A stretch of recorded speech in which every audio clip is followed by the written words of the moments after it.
Chief justice ناصر الملک 13 ماہ 11 دن گزار کر اپنے عہدے سے ریٹائر ہو رہے ہیں۔ انہوں نے ملک کے 22ویں چیف جسٹس کے عہدے کا حلف 6 جولائی 2014 کو چیف جسٹس تصدق حسین جیلانی کی ریٹائرمنٹ کے بعد اٹھایا تھا۔ چیف جسٹس ناصر الملک کا تعلق پاکستان کے شمال مغربی صوبے خیبر پختونخوا سے ہے اور وہ 17 اگست 1950 کو سوات میں پیدا ہوئے۔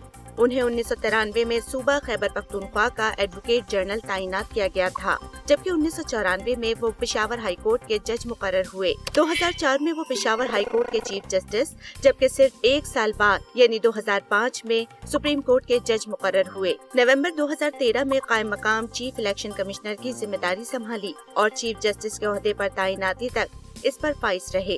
چیف جسٹس ناصر الملک سپریم کورٹ کے ان ججوں میں شامل تھے جنہیں سابق فوجی صدر پرویز مشرف نے 3 نومبر سن 2007 کو ملک میں ایمرجنسی کے نفاذ کے بعد گھروں میں نظر بند کر دیا تھا۔ تاہم انہوں نے سن 2008 میں ملک میں عام انتخابات کے بعد پاکستان پیپلز پارٹی کے دور میں اس وقت کے چیف جسٹس عبدالحمید ڈوگر سے دوبارہ اپنے عہدے کا حلف کیا تھا۔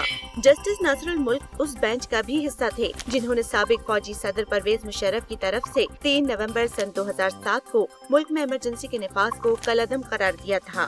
جسٹس ناصر الملک اس 5 رکنی بینچ کا بھی حصہ تھے جس نے 2009 میں طیارہ سازش کیس میں سندھ ہائی کورٹ کے فیصلے کو کالعدم قرار دیا تھا اور میاں نواز شریف کو طیارہ اغوا کرنے کے الزامات سے بری کیا تھا۔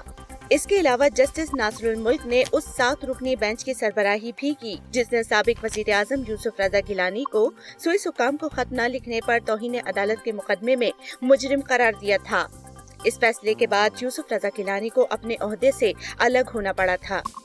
بطور چیف جسٹس، جسٹس ناصر الملک نے 2013 کے عام انتخابات کو کالعدم قرار دینے سے متعلق دائر 3 درخواستوں کی سماعت کی جو ناکافی ثبوتوں کے باعث ناقابل سماعت قرار دی گئی۔ اس کے علاوہ چیف جسٹس ناصر الملک نے 2013 کے انتخابات میں منظم دھاندلی کے الزامات کی تحقیقات کے لیے قائم جوڈیشل کمیشن کی سربراہی کی۔ جوڈیشل کمیشن نے تحقیقات کے بعد منظم دھاندلی کے تمام الزامات کو مسترد کر دیا۔ اس کے علاوہ جسٹس ناصر الملک نے 18ویں اور 21ویں آئینی ترمیم پر بھی اہم فیصلہ دیا۔